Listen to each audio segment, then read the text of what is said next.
యువత కోసం కొత్త రాజకీయ వేదిక ఏర్పాటు చేయనున్నట్లు ఎమ్మెల్సీ కవిత చెప్పారు. వచ్చే ఎన్నికల్లోగా కొత్త పార్టీ పెడతానని, ఖచ్చితంగా గొప్ప రాజకీయ పార్టీగా ఎదుగుతామని తెలిపారు.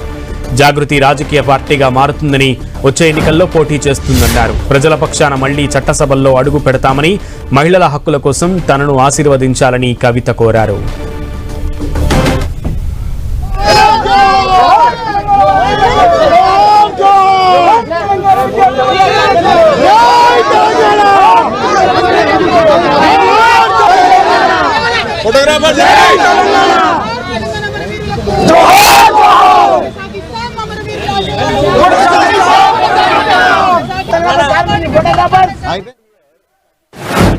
తెలంగాణ ప్రజల యొక్క రాజకీయ అస్తిత్వాన్ని కాపాడేటటువంటి పొలిటికల్ పార్టీ రావాల్సినటువంటి అవసరం ఉన్నది. జాగృతి ఒక పార్టీగా ఎదుగుతుంది, పొలిటికల్ పార్టీగా ఎదుగుతుంది.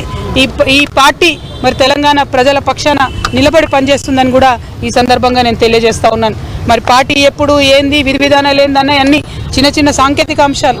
కానీ రాబోయే అసెంబ్లీ ఎన్నికలలో తెలంగాణ ప్రజల పక్షాన నిలబడి పోటీ చేయడానికి, నిలబడి వారి యొక్క హక్కుల్ని కాపాడడానికి, ప్రజల పక్షాన పనిచేయడానికి తెలంగాణ జాగృతి ఒక శక్తిగా ఖచ్చితంగా చట్టసభల్లో తిరిగి అడుగు పెడుతుందనే విషయాన్ని ఎటువంటి అనుమానం లేకుండా నేను ఇవాళ తెలియజేస్తా ఉన్నాను.